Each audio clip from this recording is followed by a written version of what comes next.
Coming to you from a cozy little condo high atop Old 4th Ward, Atlanta.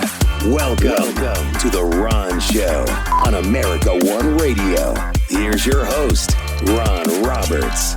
I admit it, like a lot of you, I've spent way more time in the last 3 months or so doom scrolling. And since January 20th, of course, I think it's gotten even worse. And I'm trying to control myself.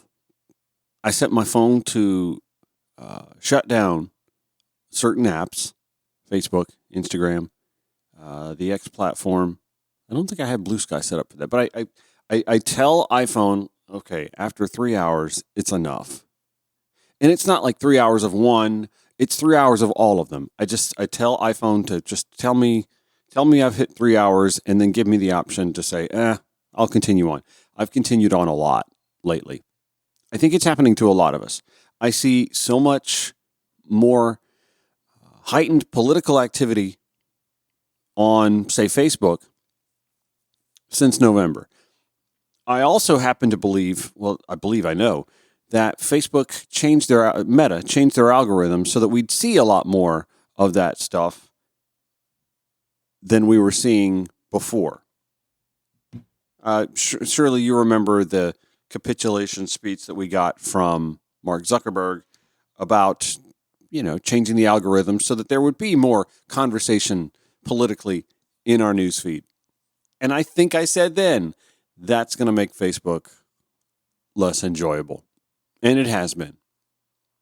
I also freely admit that I see friends of mine who are way more politically engaged than they were prior to the second Trump presidency coming into fruition. So it's not just that Meta has changed their algorithm, it's that Trump has changed folks' priorities.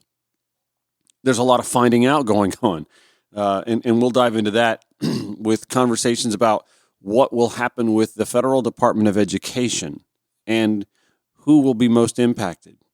Spoiler alert, poor people in red states. But I will say this. When we started having discussions here in the state of Georgia about who should lead the state of Georgia's Democratic Party, I know I said right away, I want to see more social engagement, more impactful, sticky social engagement on TikTok and Instagram, Facebook, the X platform, Blue Sky, wherever. I just want to see more of it. One of my big complaints about the Georgia Democratic Party and their social apparatus is that, God bless them, they would gather hundreds of themselves on the State House steps, behind a podium, microphone in hand, and some loudspeaker sound system so that folks in the atrium could hear it. But there would be some shaky-handed intern or subordinate capturing it on iPhone with the ambient noise and all. You can't make it out. And I'm not saying that they're not still doing that. I honestly haven't seen a whole lot of that and not really looking for it either. But I will say this. There's been a lot more one-on-one engagement and cozier, more intimate conversations being had in their social media. And I'm here for it. Way here for it. Let me give you a couple of examples that I think are actually paying off. This is a conversation, by the way, that we in the state of Georgia have been having for a long time. And nationally, it's a conversation that's being had as well. How gun ownership has been so heavily promoted on this Valentine's Day. Is it not appropriate to say Republicans really love gun manufacturers and gun manufacturers really love Republicans, and Republicans love voters who love guns, and voters who love guns love Republicans, and it's a big love fest. Ross Williams reporting in the Georgia Recorder that the Georgia Senate has passed a bill offering up a tax holiday for gun purchases, while a bill to require safe storage, Republicans aren't so interested in that. My God, it was just September 4th of last year where we were getting news reports like this from WAGA Fox 5 Atlanta. This turns into a murder scene investigation as state officials from the GBI have been on scene since this whole thing broke out, with now confirmation from the GBI of 4 fatalities and 9 at least other injuries from this gunman who is now in police custody, who opened fire at Appalachia High School this morning at 10:23 a.m. Same TV station, WAGA Fox 5, less than 2 weeks ago. It has been 5 months now since the deadly school shooting in Barrow County. Fox 5's Kim Muffler joins us now from Barrow County with more on the message today. Kim? Well, Appalachia students and families spoke out in support of a bill that calls for the safe storage of firearms around minors. Now, it comes as many plan to continue to call for more school safety measures at tonight's school board meeting. On the 5-month anniversary of the deadliest school shooting in Georgia history, Appalachia High School students and families gathered at the state capitol to speak out in support of the Pediatric Health Safe Storage Act. The bipartisan bill would establish penalties for making firearms accessible to children and would promote safe firearm storage. So actually, Democrats did do one of those state capitol dais things, and I don't know if it's on their social media, but Fox 5 got the audio and it's really good. First up is an Appalachia parent and an alumni, Layla Renee Contreras with Change for Chi. School safety cannot be about how we respond to a tragedy. It must be about preventing it from ever happening in the first place. On September 4th, investigators say 14-year-old Colt Gray opened fire at Appalachia High, killing 2 fellow students and 2 teachers and injuring 9 others. The next voice you'll hear is Representative Dr. Michelle Au, sponsor of the Safe Storage Act bill that cannot get enough love on Valentine's Day or any day from Republicans. One reasonable question to ask is, how could a 14-year-old get access unsupervised to a gun? And a second reasonable question to ask is, how can we prevent this from happening in the future? And the next voice is Appalachia student Isabel Trejo. Our state representatives have a clear opportunity to make sure that no other students, teachers, or families in Georgia have to endure what we have endured. Several Appalachia students also made their voices heard Tuesday, walking out of class and onto the football field, calling for more legislative action on school safety. We've blurred this video of the walkout obtained by Fox 5 since many of the students are minors. Since the shooting in September, the Barrow County School Board hired more school resource officers, purchased telephones for every classroom, and installed metal detectors at all Barrow County high schools. Which just means ear-splitting, confusing, beeping noises while a mass shooting's happening. Okay. Back to Ross Williams reporting in the Georgia Recorder, just so you know what the score is under the Gold Dome. Georgia senators passed a bill on Wednesday that could make it cheaper to buy guns, ammunition, and accessories like scopes, stocks, and gun safes. Oh, okay. Well, that's nice. The gun safes at least are going to be cheaper for this holiday on a party line vote. And behind the scenes, lawmakers and lobbyists are tussling over a Democrat-sponsored plan to encourage gun owners to lock up their weapons. Senate Bill 47 would be in effect for 11 days each year, starting on the second Friday in October, set to coincide with the start of deer hunting season. The bill's author, Republican Caucus Chair Senator Jason Anavatarte, said it would help get Georgians out into nature. So would hiking shoes and hiking boots. Are we going to have a holiday on that? I'm an avid hiker. I'd love to know. Republicans, including Senator Timothy Bearden, praised the plan. The Second Amendment is there to protect us, the citizens, the ones that we represent. If someone wants to go out because it's their first time buying a firearm, as former law enforcement, I hope they go get the training they need to use that firearm proficiently. He's not going to mandate the training, though. If it's a sales tax holiday that allows them to do it, or to go out and buy that shotgun for their kid so they can take them into the woods and teach them how to hunt, how to respect nature, and just understand the beauty of that partnership between a father and a child, or a mother and a child, or the family going out hunting together, then this allows them to do it. Then let's do it. Ross Williams writes, Senate Democrats were skeptical that the bill was really about deer hunting. They suggested it was in poor taste to promote the bill following September's deadly shooting at Appalachia High School in Barrow County, and suggested a tax holiday for necessities like school supplies, sporting goods not related to guns, or menstrual products maybe. This from Senator Jason Estevez. And this bill would be way more helpful for Georgians across this state if it was a bill for a tax holiday on items where Georgians need relief, like diapers, menstrual products, school supplies, or even Georgia-grown products. Instead, we are spending time on something that is solely being used for politics, political messaging. And our children, colleagues, our children deserve better. Because in September 2024, Appalachia High School suffered a devastating and avoidable tragedy when a mass shooter used a legally purchased firearm, an AR-15, to kill 2 students and 2 teachers. And why do we keep bringing this up? Because had this bill been law a year and a half ago, that weapon could have potentially been purchased during this tax holiday. Think about that. That weapon could have been potentially purchased during a tax holiday that this body has prioritized over safe storage of guns instead, so that 14-year-olds who are unsupervised while their parents are off working or doing whatever else they might be doing aren't there to stop that 14-year-old from obtaining that gun and heading to school to do what he might do.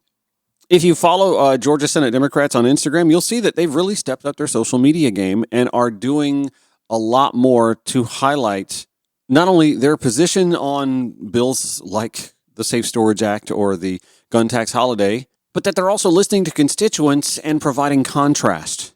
Here's Senator Elena Parent. Yesterday, Georgia Senate Republicans passed a absolutely crap bill. So, last year we had a mass school shooting out in Barrow County, committed by a 14-year-old with a AR-15. The victims have been down here begging us to do something about guns and all the mass shootings that we have here in Georgia and around our country. But what do the Republicans do? Instead of doing that, instead of listening to the victims, no, they instead run down here and pass a tax break for everything gun related, including assault rifles, bending to the will and the demands of the gun lobby, because that's who they're serving down here.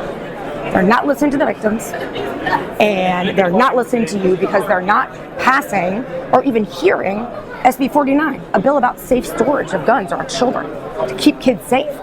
They're also doing nothing to lower your cost of living. No tax break for school supplies or other things that people use in their everyday lives. No, it's tax breaks for guns and the gun lobby only. Good social media work, and also showing, I think, your Georgia voters the contrast that the Democratic Party needs to keep showing. A contrast between politicians who are looking to enact legislation that benefits whom? The gun lobby, gun manufacturers, gun retailers for 11 days out of the year, and, saves gun owners who are already going to buy anyway, a little bit here or there, while also risking further calamity, further injury, and or death, versus a party that wants to just ask gun owners, responsible gun owners, right? We're all responsible gun owners, to just adhere to safe storage protocols. It's not even like the nanny state's going to go door to door. Mr. Johnson, can we check to see that you've got your guns in the safe? Can you show us how you keep it out of the hands of kids? It's not even like that's going to happen. It's just legislation so that it's on the books. And so that when the next Colt decides to run to Dad's gun safe, that Dad took the extra step to stop Colt from getting the gun and heading to Appalachia High School, versus Colt's dad going, there's nothing that says I have to do it, and not doing it. Back to Ross Williams reporting. Democrats expressed support for the tax credit on gun safety devices. Senator Anavitarte said, though, he stores his guns in a safe and encourages others to do the same, but he indicated he wouldn't want to mandate it. He says, I don't know that Georgia or even the federal government needs to get into the practice of having to legislate basically education in our Second Amendment and infringing on that, or common sense, he said. I don't even know what the hell that sentence is supposed to say, because what? Now, bear in mind, had there been some sort of a safe storage law preventing, I don't know, a 54-year-old guy by the name of Colin Gray from just leaving guns all willy-nilly for the 14-year-old son, we'll call him Colt, to snatch, leave the house, and head to high school on a shooting spree, then a guy like Colin Gray, for example, wouldn't be cooling in jail right now with charges like second-degree murder, involuntary manslaughter, and reckless conduct. Back to Ross Williams' piece in the Georgia Recorder, Johns Creek Democratic State Representative Dr. Michelle Au is continuing her push for a bill that would implement punishments for people who do not store loaded guns properly and a child gains access to it. Failing to comply would be a high and aggravated misdemeanor, punishable by a fine of up to $5,000. Atlanta Democratic Senator Elena Parent, who we heard earlier, has a nearly identical bill in the Senate. Dr. Au, a physician, said guns are the leading cause of death for children and teens in the U.S., and House Bill 1 would keep more kids safe. And here's exactly what she says. What this bill aims to do is to create a culture and expectation of what safe storage looks like. And when I say that, what I mean is that there are some people who understand that you do need to prevent children and teenagers from accessing guns, but maybe they don't know that putting it on the top shelf of your kitchen pantry is not actually safe storage. They think they're doing the right thing, but they're not. Now, last year, she did put a similar bill up on the House floor, and it got a committee hearing and no vote. This year, Williams writes she's hoping it will go further. Among the bill's sponsors, Marietta Republican Representative Sharon Cooper, chair of the House Committee on Public and Community Health. Get this, though. Alex Dorr, political director for Georgia Gun Owners, a pro-gun group hoping to kill the bill. Why? Williams writes Dorr's name was on a text message addressed to Cooper's constituents, urging them to call into her office and demand she withdraw her support of the bill. Here's the text. Sharon is the only Republican to co-sponsor HB1. The radical left's, what is so radical about this bill? The radical left's primary gun control bill. How is this a gun control bill? That will force you to lock up your firearms 24/7 or face legal consequences. This gives criminals the advantage. Listen, I'm no criminal, but if I'm breaking into a house and I hear the beep, beep, beep, beep, beep of a gun safe combo, I'm thinking twice already. If I hear the of a gun safe, I'm thinking twice already. And I have to ask, if you're going to spend all that kind of money on weapons but not store them, why wouldn't you also be spending money on a home security system so that you have the advantage on the criminal who might be entering your home, which gives you that extra time, seconds, I guess, to unlock your gun safe to get the gun to greet the criminal. There is, by the way, no sales tax holiday on home security systems in the state of Georgia. But even that criminal now might save a few extra bucks 11 days out of the year. This is The Ron Show on America One Radio, Progressive Voices via TuneIn. Turning to international diplomacy. The end of the Russia-Ukraine war could be coming, or it could be complete capitulation and surrender on the part of the United States and Ukraine with Donald Trump negotiating with Putin. And that's not me saying that. That's his former chief of staff, John Bolton, as he said it last night on CNN. I think we know exactly what's going to happen. President Trump has effectively surrendered to Putin before the negotiations have even begun.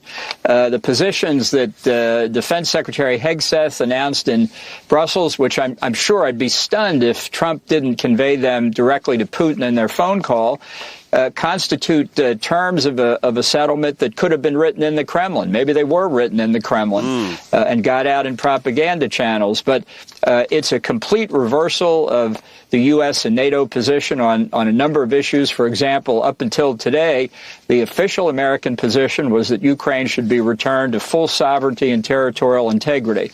That's gone.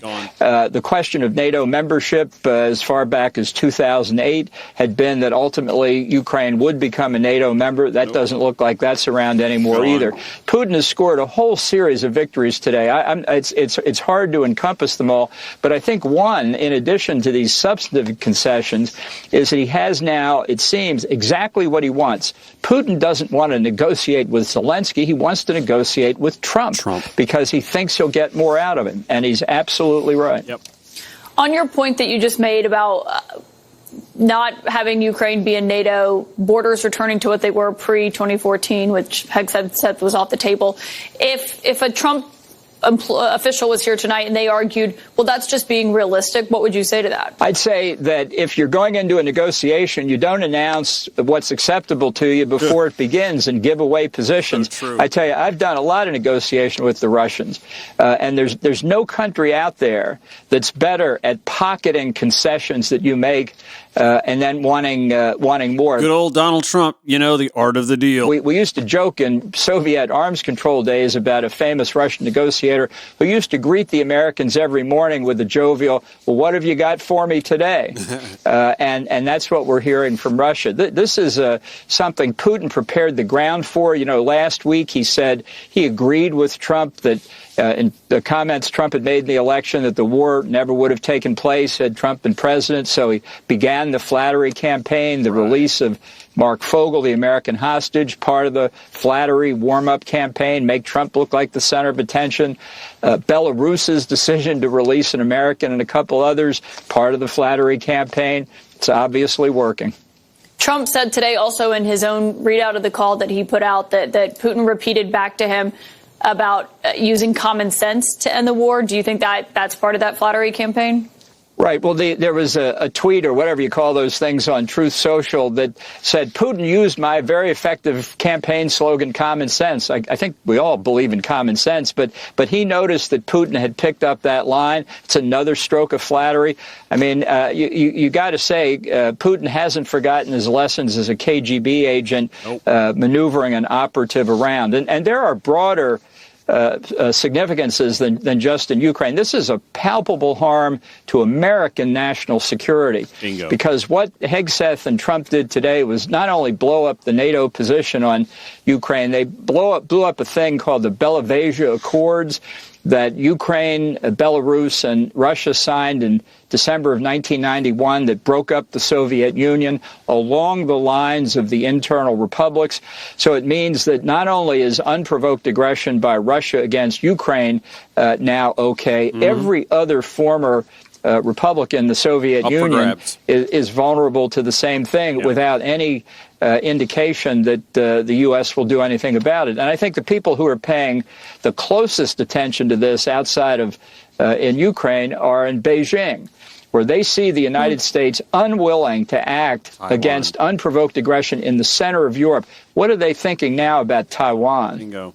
If there is any chance that this works, when you look at the dynamics here, do you believe that there's a way that this could be successful, that it could end this war that has gone on for as long as it has now? I mean, sure, if Putin says, no, I don't want all the stuff you're going to give me, I'm going to give back what I've already taken, because Putin's ever done that. Well, I think it'll be successful for Russia. It's a war of attrition. Russia's the bigger country. I think 3 years of mishandling by the Biden administration, dribbling out weapons assistance one system at a time after months of argument, prevented a really strategic response to the Russian invasion. So there's a lot of blame to go around here, but the surrender is going to be signed by Donald Trump. He's not wrong in that assessment that there's a little bit of blame to go around, especially with the Biden administration, but he leaves that in a bit of a vacuum. I mean, there was a lot of pushback in the Republican Party.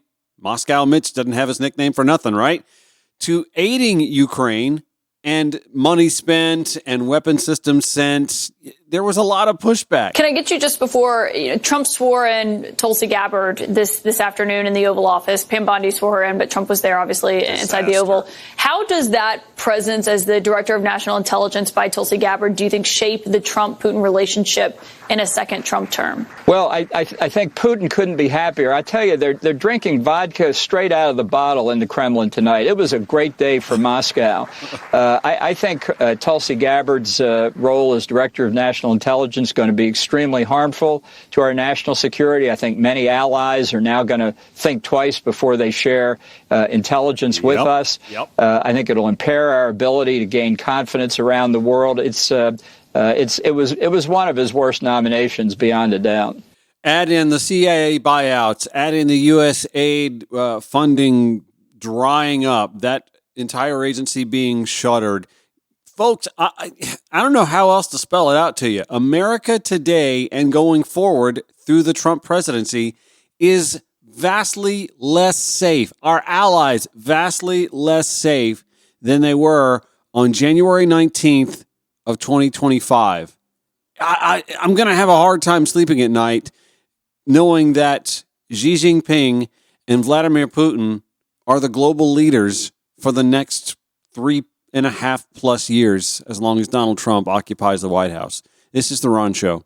Broadcasting 5 days a week to make common sense common again. This is The Ron Show on America One Radio. Friday morning, Rachel Scott from the White House lawn with this report. This morning, the Trump administration taking its sweeping efforts to shrink the size of the federal workforce one step further, ordering agencies to lay off nearly all probationary employees, meaning those hired within the last 1 or 2 years, a move that could impact as many as 220,000 federal workers. At the Department of Veteran Affairs alone, more than 1,000 new workers were dismissed. Remember, veterans, suckers and losers, according to former Trump Chiefs of Staff John Kelly. That was the term that Trump used for those who served in the military. Suckers and losers. Overnight, the Consumer Financial Protection Bureau also firing term employees, with expectations that the rest may be fired today, leaving a skeleton staff of around 5%. The CFPB and VA are just two of several agencies that have started to cut federal workers so far.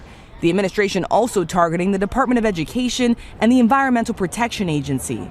The largest federal employee union slamming the layoffs, calling it a blatant violation of the principles of fairness and merit that are supposed to govern federal employment, and saying the firings are about power. At some agencies, workers learned by email they had been laid off. But at the Office of Personnel Management, others found out on a call. You will receive your termination notice via email shortly.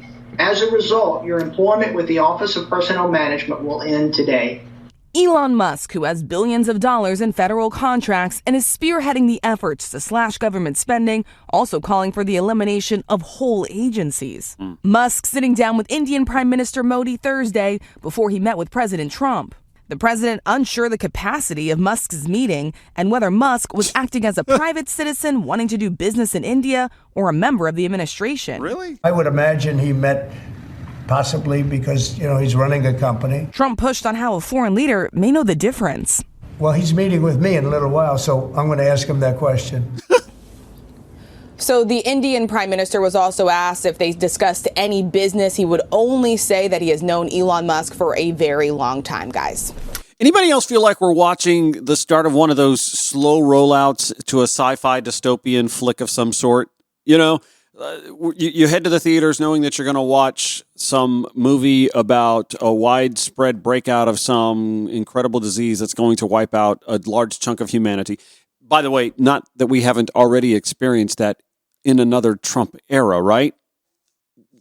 And then it was a drop in the bucket.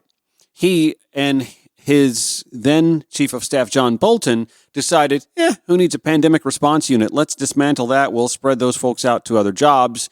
And in this case, we're not just dismantling units that handle things like that. We're deciding to eviscerate whole agencies. The USAID, by the way, with its outreach to third world countries to help them combat disease and famine and starvation and HIV, by the way, with their funding, they've been targeted. Waste and fraud, 50 million condoms in Mozambique. Well, we thought it was Gaza before, but now it's Mozambique. And what do they need condoms for in Mozambique? To combat HIV throughout not just that country, but the rest of Africa and other third world countries.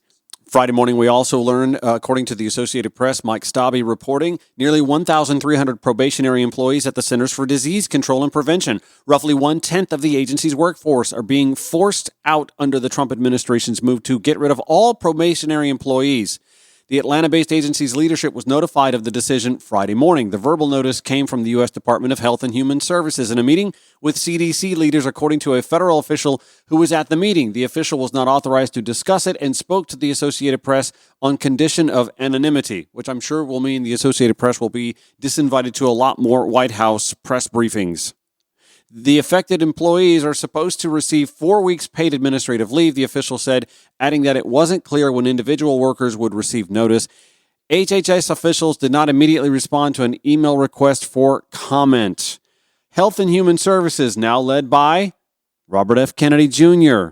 Cue Lawrence O'Donnell again. A science ignoramus who was in a heroin stupor every day. Here is what Robert Kennedy said about the polio vaccine last year. There's no vaccine that is, safe and effective. Those are big words. What about the polio? Can we talk about the polio? Well, here's the problem. Yes. Here's the problem. 98 million people who got that vaccine in my generation got it. And now you've had this explosion of soft tissue cancers in our generation that kill many, many, many, many, many more people than polio ever did. So if you say to me that the polio vaccine was effective against polio, I'm going to say yes. And if you say to me, did it kill more people? Did it cause more deaths than avert? I would say, I don't know, because we don't have the data on that. That uneducated buffoon did not take a single pre-med science course in college. He could never get through organic chemistry or inorganic chemistry. And in the class I was in with him in college, he could not keep his eyes open. I did not know then that he was a heroin addict every day he was in college. He has said he was a heroin addict for 14 years. And while he was a heroin addict, his powerful uncle, Senator Ted Kennedy, managed to get him a job in the Manhattan District Attorney's Office. And while he was working for the Manhattan District Attorney's Office, he was committing drug crimes every day, for which he was finally arrested, charged, and convicted. And that is who Donald Trump wants to be Secretary of Health and Human Services. A science ignoramus who was in a heroin stupor every day that he could have been studying science in college. It is no surprise that the heroin addict, convicted criminal, turned self-described medical expert does not have the votes yet to be confirmed by the United States Senate. Well, that was weeks ago on MSNBC. Notably now, it's kind of weird to me that Mitch McConnell has become the most reliable swing vote for Democrats to look at. Mitch McConnell, who as a child had polio, by the way, voted against RFK Jr.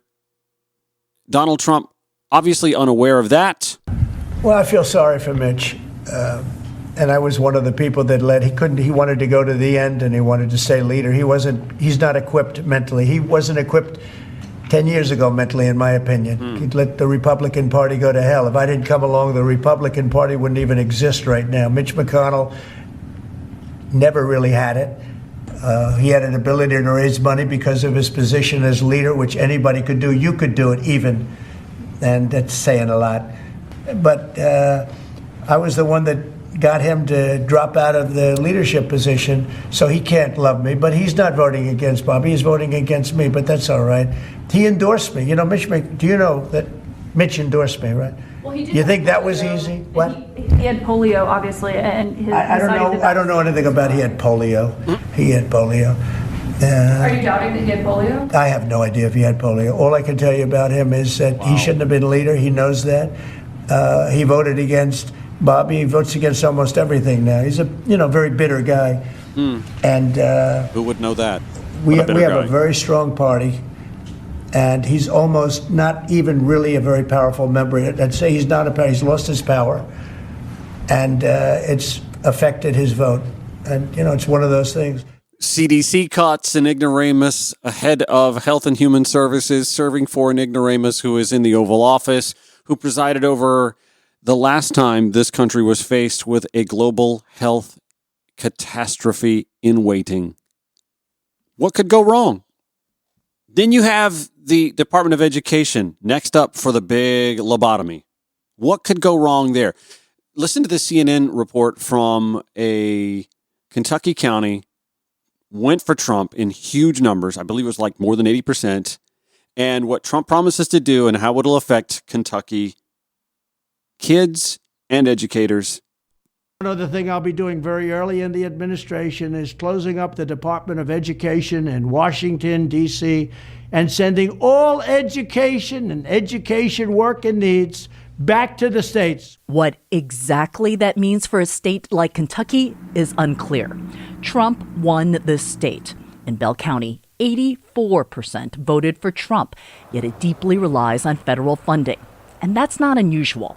A CNN analysis found the 15 states that most rely on federal funding for its public schools in 2022 all voted for Trump. And I voted for President Trump. Much like a tree would vote for a chainsaw. That is Principal Jennifer Blankenship. I mean, you're an educator. You didn't vote for Trump eliminating federal funds No, here. I did not vote for that. I voted for President Trump to make America first again and to improve our lives. Do you believe that he would cut funding for this county? I want to say in my heart, absolutely not. I do not think that's what the voters want. If we have federal cuts, then that's going to mean bigger classroom sizes. I would lose teachers, first and foremost. It's devastating for this school in particular. If these cuts happen, it'll be awful. It'll be awful for our kids. Mrs. Goodnight, as her 4th and 5th graders call her, grew up in Bell County. Her son is a 3rd grader here. They're not going to be as prepared in their adult lives.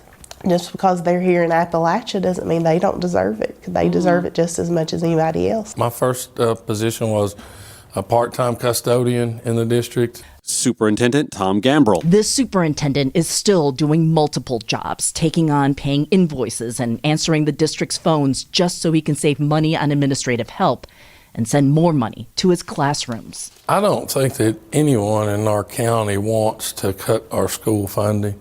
I don't think that anyone voted for that. Do you mind if I ask who you voted for in the election? I voted for Donald Trump, and I voted against Amendment 2. Amendment 2, so-called school choice, would have allowed Kentucky tax dollars to go to non-public schools. But it failed overwhelmingly in Kentucky, even though President Trump supports the policy. The education of our students is the most important thing to me. That's my job. I don't think that either of my votes will harm our students overall. Have a good day. I love you. Jessica Winkler, mom of 3 in the school district, says there's a simple reason why voters choose this path. The biggest thing to understand is that I feel like the people of this community prioritize conservative values and they vote there first. What would you say to anyone who has a vote on whether or not federal dollars come to Bell County? To a lot of people, this is simply a political issue or an issue of economy. But to small town America, it's about providing, whether impoverished or not, a group of kids to be successful at the next level. It's way more than just a political issue. Oh no, it is a political issue, but it's an issue of identity politics. Something that the right bristles about all the time. Ugh, the left and Democrats with their identity politics. And yet here we're looking at small town, rural, mostly white Kentucky, and they're finding out that on election day they f around, but they still don't seem to put it together. We spend a lot of times blaming Democrats for messaging. I'm chief among them, that there seems to be some sort of disconnect on how to reach voters that vote against their own best interests. And I, for the life of me, can't always blame Democrats for that. Sometimes you just have to look at someone and go, well, if you knew that that's what this person thought, and it's not as if Donald Trump was hiding his intentions, then why did you not figure it out for yourself that you were a tree voting for a chainsaw? Even worse, your other cult hero, the first buddy, Elon Musk, thinks of you as a parasite. No, follow me here. He shared a meme, Sydney Sweeney, the Doge logo, watching Trump slash federal programs knowing it doesn't affect you because you're not a member of the parasite class.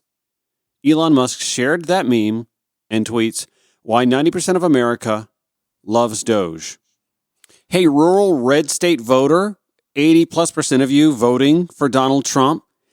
Elon Musk is talking about you, not just the brown people living in the cities getting their SNAP benefits.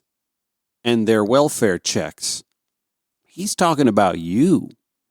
He's talking about Uncle Jim Bob, who is laid up on disability because he had to work a physically grueling job for 20 years, well short of turning 65 and retiring, and had to go on disability. He's talking about Uncle Jim Bob.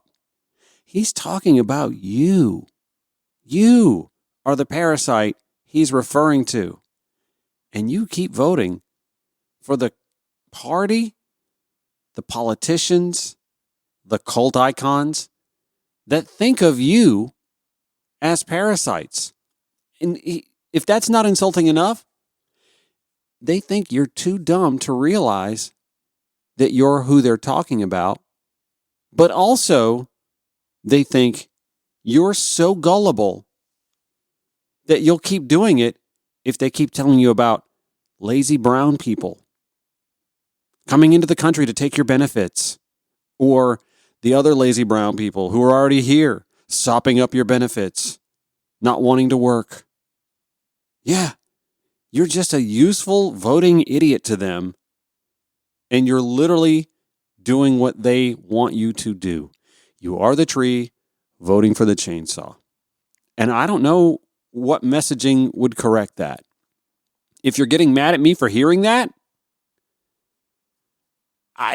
what else can I tell you? It angers me that this happens. It does. I get angry for you. And I know nobody's listening to this podcast is like that. But if I'm talking to someone who is like the school teacher, the principal, the parent, the superintendent in the rural county that voted for Trump and then is like, oh my God, where's the education money going? What can I tell you, man? Ma'am? What can I don't know. I don't know what else to say. I'm as angry as you are that you are being so grossly misled. That divisive issues on race and religion, the trans kids, all of this stuff drives you, the price of groceries drives you to vote against your own economic interests. I don't know how to fix that except to keep trying to talk to you and show you that that's what's happening, that you are being misled. And I keep hoping that one day this swinging of the pendulum will come where the light bulb goes on in your head and you go, oh my God, I have been lied to for, we're going on a decade now or longer. When it comes to right-wing media and the 5+ decades of their misinformation machinery, I keep waiting for that light bulb to go on and for the pendulum to swing the other way. A lot of y'all don't like the thought of government, but you sure do love and come to expect and suddenly realize you are dependent upon the spoils of it, not just the brown and black people that you are driven to loathe by the misinformation machinery. And before anyone goes, Ron, stop picking on the ignorant white people. Oh, I'll pick on the ignorant brown people, the ignorant gay people too. Case in point, heavily Latino, Reading, Pennsylvania. But I have to say real quick, staying here in Red State, Georgia, Bill Torpy writes this op-ed in the AJC that's pretty funny, except it's not. It really has gotten comical, he writes, sort of. The lengths that Republican politicians have gone to suck up to Donald Trump know no bounds or depths. It's been an embarrassing display for years, he writes, watching otherwise proud Republicans debate themselves just to get a kindly nod from the Don. The abject brown-nosing ranges from small-time Pauls all the way up to J.D. Vance, the fellow who is now our vice president. At a 2022 rally when Vance was running for the U.S. Senate in Ohio, Trump stood with him in front of the crowd and said, J.D. is kissing my ass. He wants my support so much. Vance, a proud Marine, stood nearby like an eager puppy. Forget the humiliation. It worked. It's become sort of a sport of who can be the most cartoonishly Trumpy and sycophantic. Torpy then writes, my favorite take on the phenomenon is an internet meme of U.S. Senator Ted Cruz, the Texas firebrand, looking all angry and defiant, saying, Mr. Trump, if you say one more thing about my wife, well, then I'll kiss the other cheek. And he didn't mean the cheek near his sideburns. Now comes Buddy Carter, Torpy writes, a congressman from Georgia's coast, entering into the Greenland absurdity where the president has mentioned that he might like to make the big island our own. Carter has introduced a bill to allow Trump to not only go after acquiring Greenland, but he also wants to give it a new name, Red, White, and Blue Land. I shit you not. Buddy, that'll look real good on the mantle next to the Gulf of America. I'll give you a Torpy in the show notes at ronshowatl.com. Incidentally, you can follow The Ron Show on your preferred social media platforms at ronshowatl. Facebook, Twitter, X, Instagram, Threads, and Blue Sky, where Greg Sargent from The New Republic posted, the small city of Reading in central Pennsylvania is around 70% Latino. In 2024, it's shifted toward Trump by a staggering net 16 points. Now, don't get me wrong. Kamala Harris still won this area by a 65-35 margin. But still, a 16 percentage point shift is not usual. It's not common. It's concerning for Democrats, right? Greg Sargent said, I spent some time trying to figure out why that happened. The result is this piece that he shared on Blue Sky. I'll have it in the show notes at ronshowatl.com. He then follows up, this is sobering. Remember when J.D. Vance botched the price of eggs? He talked to Mayor Eddie Moran of Reading, Pennsylvania, where that happened. He then was taken to that market. Greg Sargent says, what we all missed was this was in a Latino area. Trump people knocked on every door there. Mayor Eddie Moran of Reading, Pennsylvania, which shifted a net 16 point towards Trump, Greg Sargent writes, also said that a number of Latino voters, particularly Dominicans, told him they thought Trump might do an amnesty. Trump never said that, but what about those door knockers? Greg Sargent goes on to add to Blue Sky.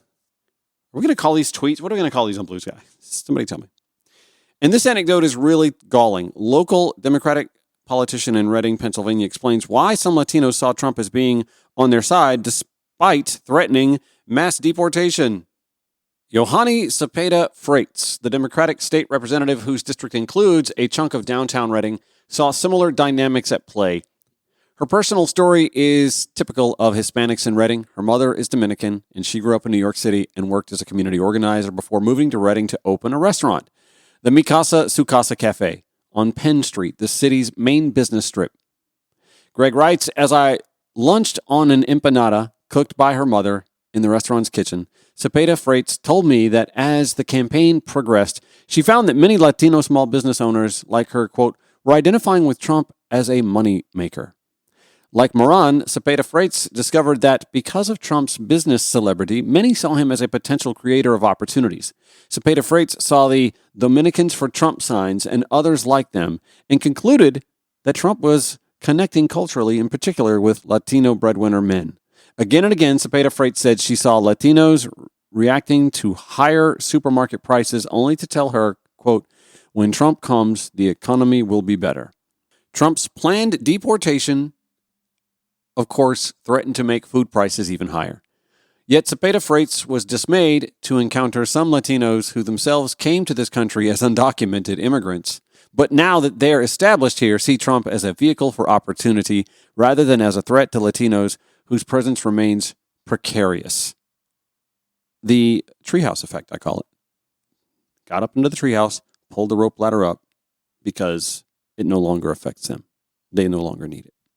Cepeda Freites saying, I'm like, wow, you forgot how you got here? You forgot where you came from? That really turned my stomach, she said. Greg Sargent continues, it's important to stress, as Cepeda Freites and Moran both do, that many Latinos had good reason to be unhappy with the economic status quo. Indeed, with the immigration status quo as well, though hoping Trump will improve the immigration system seems like a terribly misplaced bet. Yes, trees voting for chainsaws. And they both noted that Harris still overwhelmingly won Latinos in Reading, but Trump's inroads mattered on the margins.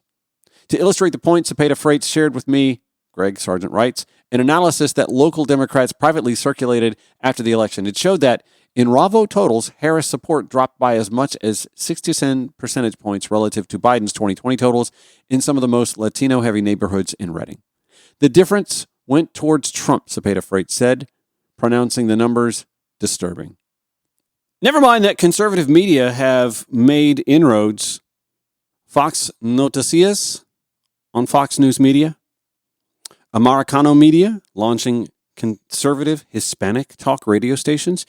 Those are all fronts that Democrats have to be wary of and take notice of if they want to win back, say, the 16% that they lost in places like Reading, Pennsylvania. Well, it's Valentine's Day, and heading into the Valentine's weekend, I want to tell you how much I love and appreciate that you come to listen to this show however you do, whether it's weekdays, 9 a.m., 5 p.m. on America One Radio. Maybe you listen late nights, 11 p.m. on Progressive Voices via TuneIn. Maybe you listen over the weekend at 10 a.m. Saturday and Sunday on Progressive Voices via TuneIn. Or maybe you just listen wherever you podcast. I appreciate that so much, and I love you for that. Also love all the folks who have been on this show over the last 2.5 years for contributing to the conversation. Back on Monday. Have yourselves a great weekend. We will see you then. Take care.